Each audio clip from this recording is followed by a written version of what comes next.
Depuis plusieurs années, en Russie, un jeu assez sombre fait parler de lui, sans qu'il soit possible d'obtenir autre chose que des informations plutôt floues à son sujet. Il s'agit du Syndicate, le challenge de la baleine bleue. Jusqu'à récemment, il a été difficile de savoir s'il ne s'agissait que d'un canular destiné aux jeunes en manque de sensations fortes, ou d'un véritable jeu tordu. Lorsque les premiers corps liés à cette pratique ont été découverts, les autorités ont dû se rendre à l'évidence et commencer à mener l'enquête. Le principe du challenge est très simple. Chaque jour, votre tuteur vous soumet un défi que vous devez absolument réaliser. Les premiers peuvent être très simples, cela dépend bien sûr de qui vous les envoie, comme faire un simple dessin d'une baleine bleue ou publier des messages dépressifs sur les réseaux sociaux. Plus vous avancez, plus les défis se corsent. Le dessin de la baleine bleue ne sera plus sur une feuille de papier, mais taillé dans votre chair. Les derniers défis ont pour objectif de vous préparer au 50e jour, celui de votre mort. Il n'y a aucune échappatoire possible. Dès le moment où quelqu'un lance le jeu, en Russie en publiant YAVY, soit je joue, suivi des hashtags adéquats, un tuteur se manifeste très rapidement, et il ne reste alors plus que 50 jours à vivre à cette personne. Abandonner n'est pas permis.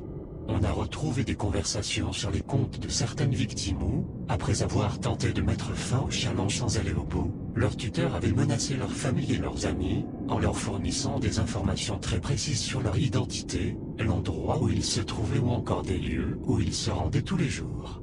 Il est probable que cela ait été une motivation suffisante pour accomplir le dernier défi, même si les circonstances de certaines morts restent assez floues.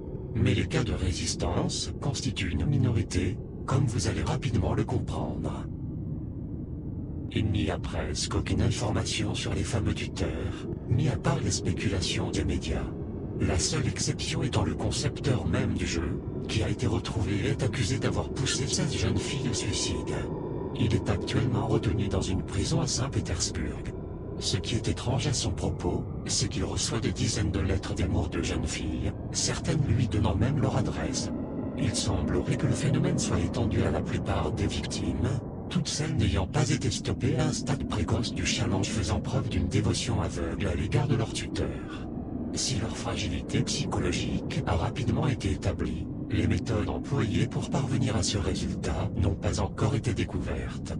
Interrogé sur ces actes, le créateur du jeu s'est montré relativement inquiétant. Bien sûr que je l'ai fait, pousser des jeunes au suicide. Ne vous inquiétez pas, vous allez tout comprendre. Tout le monde comprendra. Ils sont morts heureux.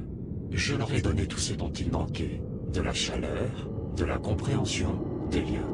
Dans d'autres témoignages, il déclarait qu'il débarrassait la société de déchets biologiques et qu'il pensait nettoyer la société. Il semble satisfait de son œuvre, car malgré sa détention, le nombre de suicides n'est pas en baisse. Il est difficile de savoir qui sont ses complices, si tout un réseau organisé se cache derrière le challenge, ou si n'importe qui peut décider du jour au lendemain de pousser des jeunes gens au suicide.